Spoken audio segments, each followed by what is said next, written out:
نناقشوا معكم كل التفاصيل كيف عاده مع خويا السي محمد بن العودي. اهلا وسهلا سي محمد. اهلا وسهلا سي عادل، مرحبا مستمعي راديو مرس. اليوم ان شاء الله غيتختتم المسلسل ديال المنتخب الوطني المغربي. اليوم غيكون تقديم ديال المدرب الجديد للمنتخب الوطني المغربي من بعد فتره ديال وليد الركراكي. وليد الركراكي اللي فتره ديالو فتره كانت زاهيه، دوزنا مع وليد الركراكي لحظات رائعه عمرها ما تنسى في التاريخ ديال كره القدم المغربيه والعربيه والافريقيه. وليد الركراكي كيبقى واحد من احسن المدربين المغاربه والعرب والافارقه. وليد الركراكي عطى الشيء الكثير للمنتخب الوطني المغربي. دوزنا معاه سنوات جميله جدا، 4 سنين مع وليد كانت فيها مد وجزر، فيها بزاف ديال الامور ولكن اغلبها كان ايجابي. وليد الركراكي كنظن اليوم السي وليد الركراكي غيخلي لو غولي للسي وهبي، مي كنظن وليد الركراكي غيبقى في التاريخ ديال الكره المغربيه كواحد من احسن المدربين المغاربه اللي داروا تاريخ رائع مع المنتخب. كوب دي موند، دومي فينال ديال كوب دي موند اللي غتبقى في الذاكره ديالنا، عمرنا نقدروا نساوها. عشناها عاشوها المغاربه كاملين بواحد الفرحه اللي صعيب انها تعاود تكرر. دار فينال ديال كوب دافريك، ولكن الخير فيما اختاره الله. كل شيء كنا نامل اننا نديو كوب دا، ولكن كوميم دار فينال ديال كوب دافريك. عشنا معاه لحظات رائعه مع وليد الركراكي. خصنا نقولوا ليه برافو لك وليد، برافو للستاف ديالك، برافو لكم لانكم درتوا اللي عليكم. il y a toujours une fin لاي مسيره. اليوم من بعد 4 سنين رائعه ديال الوليد، اليوم نقدروا نقولوا لوليد الركراكي شكرا لك على كل ما قدمته لكره القدم المغربيه. بسم الله الرحمن الرحيم. بطبيعه الحال لكل بدايه نهايه، واليوم كتكون نهايه ديال واحد من احسن المدربين اللي طبعوا التاريخ ديال كره القدم الوطنيه، اللي خلانا عشنا اشياء اللي ربما ما كناش حتى كنفكروا انها ممكن انها توقع. وان كان كل شيء في كره القدم ممكن، ولكن الهو نيفو كيبقى الهو نيفو. فالحمد لله مع وليد عشنا يعني فترات رائعه، ماشي غير عشنا وانما يعني عطى واحد التحول كبير في كره القدم الوطنيه. عطى واحد النقله كبيره، وعطى واحد النقله لكره القدم على جميع المستويات، خلاتنا والفردات علينا ننتقلوا من مستوى لمستوى اخر، وجر معاه القاطره ديال باقي المنتخبات الوطنيه بالانجاز اللي حقق. خلات تكون عندنا الثقه اننا نقدروا نقولوا باننا قادرين نديروا اشياء اللي ربما كنا حاقرين راسنا فيها، وجا الوقت باش اننا يعني نثيقوا ونزعموا ونقولوا بان كره القدم الوطنيه قادره انها تحقق انجازات. فشتي بعد الانجاز ديال كاس العالم في قطر، راك شفتي المنتخبات تقريبا جميع المنتخبات يا انجازات يا تاهل لكاس العالم اللي ما عمرنا ما شفناه مع يعني المنتخب النسوي. كؤوس الافريقيه على مستوى الفوتسال، فكانت واحد يعني الصحوه ولا واحد يعني الطفره كبيره على جميع المنتخبات. وهذا جاب الفضل ديال الانجاز اللي تحقق في كاس العالم، واللي خلانا نبداو نحسوا براسنا باننا منتخب قوي ومنتخب اللي قادر انه يحقق نتائج ايجابيه في ظل الشرط هو ان توفر الظروف ويكون الرجل المناسب في المكان المناسب. كانت اشياء كما قلنا ايجابيه كثيره مع وليد الركراكي، مي كانت مراحل اللي كان فيها اخفاق. هذه المراحل من هذه المرحله الاخرى ديال كاس افريقيا اللي وضعت حد للمسيره ديال وليد الركراكي، لان كل شيء كان كيتسنى وليد غيكون في كاس العالم 2026، ولكن للاسف يعني كاس افريقيا الاخرى خلات ان الامور تغير، خلات ان بزاف ديال المعطيات كتستجد، وبالتالي كتولي يعني فرضات ان على الجامعه الملكيه المغربيه لكره القدم انها مع وليد تاخذ هذه الخطوه ديال الانفصال. انفصال ما كيقللش من القيمه ديال وليد الركراكي كمدرب. مي فرضاته الظروف خلال المعطيات، من خلال بزاف الاخطاء اللي دارت، وبالتالي كان غادي يبقى والد في واحد المرحله ولا في واحد يعني واحد الصيروره ديال الانتقادات وديال الشك وديال يعني مع الجماهير ومع وسائل الاعلام. فكان الافضل ان توضح المسيره ويكون تغيير. كندور من المدربين اللي طولوا مع المنتخب الوطني بفضل الانجازات اللي دار، اكيد غتبقى محسوبه ليه السلسله ديال الانتصارات كذلك اللي دار، تصفيات، هو اهل المنتخب الوطني كذلك مره اخرى لكاس العالم. ف نفخر بانه اطار وطني، ونفخر بانه حقق هذه الانجازات يعني مع المنتخب الوطني المغربي، ونتمنوا له التوفيق. نبقاو دائما بالنسبه لنا وليد الكراكي واحد من الاطر التقنيه المغربيه اللي نتمنوا لها التوفيق، ونتمنوا يدير انجازات اخرى. المسيره ديالو اليوم غتوقف المسيره مع المنتخب الوطني، مي غتوقف مسيرته مع المنتخب الوطني، ماشي مسيرته كمدرب. مسيرته كمدرب مازال مستمره، سواء اختار يكون مع فريق سواء اختار يكون مع منتخب. فديما غادي نتمنوا له التوفيق لانه يمثل كرة القدم الوطنية ويمثل الاطر التقنية الوطنية، ونتمنوا الخير. هذه مرحلة جديدة، مرحلة اللي غتكون فيها الاستمرارية. يمكن حتى لو غولي ياخذوا اطار وطني اللي تا هو بين على الكفاءة ديالو. فينال ديال الكوب دافريك وكأس العالم اللي تا هي دخلت التاريخ ديال المغرب، فوز بكأس العالم على منتخبات اكبر المنتخبات والمدارس العالميه، الارجنتين، البرازيل، الاسبان، لا فرنسا، ميريكان، لا كوري. فوز بكاس العالم بالطريقه، بالاداء، بالاسلوب، خلى ان لو غولي لو ميكس بين هاد اللاعبين اللي عندنا الان اللي واصلين لواحد النجوميه وواحد النيفو كبير، مع لي جون اللي جايين واللي تا هما فرضوا راسهم وكيلعبوا في دوريات عالميه، ان يكون لو غولي عند اطار وطني كذلك اللي هو كبير، اللي نتمنوا ليه ان شاء الله كل توفيق باش ياخذ ليكيب ناسيونال. انما بقى والو 3 موا ان شاء الله، وغادي نلعبوا كاس العالم. الماتش الاولاني مع البرازيل هذا في حد ذاته مهم جدا. المغرب اللي دار دومي فينال الان ها هو غيوجد، ونفس السيناريو كيتعاود مع وليد، اولا 2 ماتشات مع 2 ديال المنتخبات في امريكا اللاتينيه، بدايه في مترو نابوليتانو في مدريد، نفس السيناريو.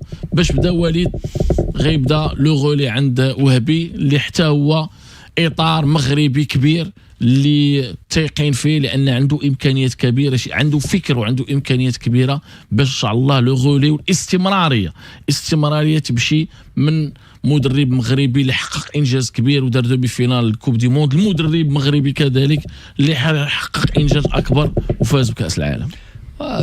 وهبي مرحله جديده بطبيعه الحال مع فكر جديد، لانه فكر ديال مدرب اللي يعني تدرج في الفئات الصغرى وغادي بشويه وختم، يعني ماشي ختم ولا بدا المسيره ديالو ديال الانجازات بافضل لقب اللي هو كاس العالم بدا من الاخر، ديال الايفان. بدا من الاخر، بدا من اخر حاجه خصك تلعب تضرب على في حياتك كي كوب دي موند. بدا بكوب دي موند، هو يحسب للجامعه انه خلاته، لانه وجود هذا ما حققش فيها في كاس افريقيا، ولكن مع ذلك يعني استمر في العمل ديالو. ربما شافوا بان العمل ديالو في المستوى خصو مازال الوقت باش يعطي يعني نتائج، وفعلا اعطى النتائج في كاس العالم في اهم يعني تظاهره عالميه. وبالتالي كنظن بان المرحله الجديده فيها ما هو ريادي، وفيها حتى ما هو يعني على مستوى الشخصيه ديال المدرب، لان شخصيه وهبي تختلف على الشخصيه ديال وليد الكراكي، وبالتالي تدبير المرحله غيختلف من مدرب لمدرب. واكيد بان يعني المسؤوليه ماشي سهله، مي من خلال داكشي اللي شفنا دار وهبي مع الايفان، فكنظن بانه قادر يكون منتخب في المستوى، منتخب قوي. كاين الارضيه كاينه، يعني اللاعبين كاينين، الجامعه موفره كاع الظروف، وبالتالي غيبقى المسؤوليه عند السي وهبي باش انه يختار افضل اللاعبين اللي كيشوفهم بانهم يعطيو اضافه للمنتخب الوطني، سواء لاعبين جداد، سواء من التركيبه اللي كانت، سواء من التركيبه اللي شاركت في كاس افريقيا. المهم في المرحله المقبله هو اننا غادي ندخلوا لكاس العالم، خصنا ندخلوا بافضل في احسن الحالات وبافضل اللاعبين، ونضاربوا اننا نديروا شي اكسبلوا كيف ما دار في قطر. ممكن انه يدار في يعني هنا في امريكا، علاش لا؟ وهبي دابا تجربته في كاس العالم الايفنت تأهلوا انه يعني يوفر ظروف للمنتخب الوطني، ولا يعد المنتخب الوطني اللي يقدر يلعب مع المنتخبات العالميه. المرحله الجديده كما قلت ماشي سهله. السي وهبي غتكون عنده مسؤوليه كبيره، لانه جاء من واحد الخيبه ديال الامل واحد الاخفاق، وخصو يرد يعني المنتخب الوطني يعني المستوى ديالو، يردوا التوهج ديالو، يردوا لتحقيق يعني النتائج الايجابيه، ماشي غير النتائج ولكن لا مانيير اللي كنعاتبوا عليها والد كراكي في مره وجوج وثلاثه واربعه. يعني الشخصيه ديال المنتخب اللي كانت كتغيب في بزاف ديال المباريات.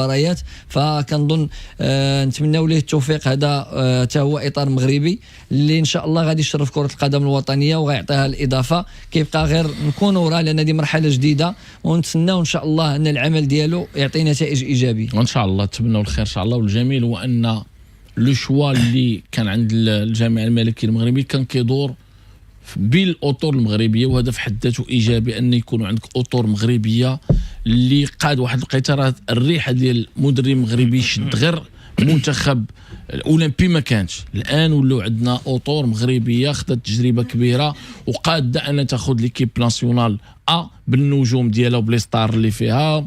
ها سكيتيوي، ها عموته، ها وليد، ها وهبي، الحمد لله، جمال السلامي، مدربين مغاربه اللي من بعد الزاكي ومحمد فاخر خدا لو غولي هاد الاطر المغربيه لي جون اللي حققوا نتائج كبيره. وهذا في حد ذاته ايجابي لكره القدم المغربيه، ان يكونوا عندنا مدربين مغاربه حققوا نتائج كبيره، نتائج لا على الصعيد الوطني، لا على الصعيد العربي، لا على الصعيد الافريقي، وخلات عندهم مكانه ان الاسم ديالهم تطرح باش ياخذوا ليكيب ناسيونال. وكون دابا اليوم قالوا لنا عموته غيشد ليكيب ناسيونال، ما كنظنش بان كان شي واحد غيقول لا. كون قالوا لنا راه سكيتيوي اليوم غيشد ليكيب ناسيونال، ما كاينش شي واحد غيقول لا. وهذا في حد ذاته مهم جدا، بالاضافه للسي جمال السلامي اللي شناه الاداء الكبير كاليفا الاردن الكوب دي موند، دار فينال ديال البطوله العربيه بلاعبين ماشي هما الطب في اسيا. حنا كنهضروا على اسيا مع المدارس الكبيره جدا. مدرب مغربي، طاقم مغربي، ها هو كيحقق في النتائج الكبيره في اسيا. عموته كذلك اللي دار نهايه ديال كاس اسيا، دا تشامبيونز ليغ، دا كل شيء في البطوله كره القدم المغربيه. سكيتيوي اللي دار بوديوم في العاب اولمبيه، دار شان، دار البطوله العربيه. وهذا في حد ذاته الحمد لله عندنا اطور مغربيه في هذا المستوى وفئات الصغرى. هشام دقيق في الفوتسال باش ما نساوش حتى هو الانجازات اللي دار. الشرعي رجب الكاس ديال الايفان 3 باها حتى هو خدا الكاس. فيعني قلت لك من بعد كاس العالم تقنا بزاف، من بعد يعني المرحله اللي بدا لنا راه هو يعني تقنا وحسينا بان المنتخبات الوطنيه قادره ما تبقاش ديك اللغه ديال المشاركه، بقدر ما انها تولي اللغه ديال ثقافه الالقاب والمنافسه على الالقاب. وهي اللي تكونات دابا، تكونت من بعد يعني الانجاز ديال 2022. ولات علاش قلت انا وليد نقل كره القدم من مرحله لمرحله، من المرحله ديال المشاركه والخوف وهذاك وعندك نتقصاو، المرحله ديال المنافسه على الالقاب. وليتي اي كومبيتيسيون كتدخل لها مع اي منتخب كتدخل، والفكره اللي عندك هو خصك تمشي تنافس على هذاك اللقب، مش بقدر ما انك يعني خايف انك تقسم من الدور الاول. وهذا الشيء زكاه النتائج. الا شتي الفوتسال فين وصلوا، الا شتي المنتخب الايديسات توج باللقب، الاي 23 توج باللقب، مشينا للالعاب الاولمبيه اول مره في التاريخ درنا المركز الثالث، بمعنى يعني المنتخب النسوي جوج مرات فيناليست ديال كوب دافريك. من بعد كاس العالم مشاو تأهل في مجموعه اللي كانت صعيبه للدور الثاني في اول مشاركه ليه. فهاد الانجازات زادت رسخات يعني الفكر والثقافه ديال المنافسه على الالقاب. وهذا كما قلت لك جاب فضل يعني اطر تقنيه مغربيه من جهه، وبفضل الانجاز اللي دار والد ركراكي. وبالتالي من يعني مزيان ان يكون عندنا الوفره ديال الاطر التقنيه الوطنيه اللي تقدر يعني تكون في المستوى العالي، تاخذ المنتخب الوطني ولا تاخذ المنتخبات اخرى كما كان عموته. من بعد جا سي جمال سلامي مع المنتخب الاردني اللي هو اليوم مؤهل لكاس العالم، وغنشوفوا منتخب يعني اطار وطني ان شاء الله في كاس العالم، كيف ما ان شاء الله نشوفوا وهبي هو مع المنتخب الوطني في كاس العالم. فهذا راه فخر بالنسبه لكره القدم الوطنيه. جوج ديال الاطر كيف ما شفناها في البطوله العربيه، جوج ديال الاطر تقنيه، السكيتيوي مع المنتخب الوطني، جمال سلامي مع المنتخب، يعني المدرسه المغربيه كتنافس مع بعضياتها، وهذا في حد ذاته راه صوره ايجابيه ومفخره لكره القدم الوطنيه. فاحنا هاد الاسماء كنفتخروا بهم وكان نتمناو لهم دائما التوفيق، ولكن نبغيو اسماء اخرين حتى هما تعطاهم الثقه ويبرزوا ويزيدوا يشتغلوا، لان واخا يعني دافع لك الجهه اللي انت كتنتمي لها قد ما دافعتك جامعه ولا هذا، ولكن العمل ديال المدرب هو اللي كيدافع ليه، الاجتهاد ديال المدرب والعمل اللي كيدير هو اللي خصو يجتهد عليه، وراه توفر لك جميع الظروف، ولكن انت الا ما كنتيش قادر راه النتائج ديالك ما غاديش تسعفك باش انك يعني تواصل المسيره ديالك. فانا كنظن بان هادو مدربين خدموا وتمحنوا، لان التدريب راه ماشي سهل، وداروا يعني عمل كبير باش يوصلوا لهاد الانجازات. راه تنتقدوا وهذا وتلقاهم سهروا وخدموا وتضاربوا، واللي راسو صغير كيسول كذا باش يوصل لهذا المستوى. فكاينه هاد لاغوليف خص يجيو وحدين اخرين حتى هما يمشيو يشتغلوا ويوصلوا لهذا المستوى اللي وصلوا ليه هاد المدربين هذا. ونتمنوا الخير، نتمنوا خير.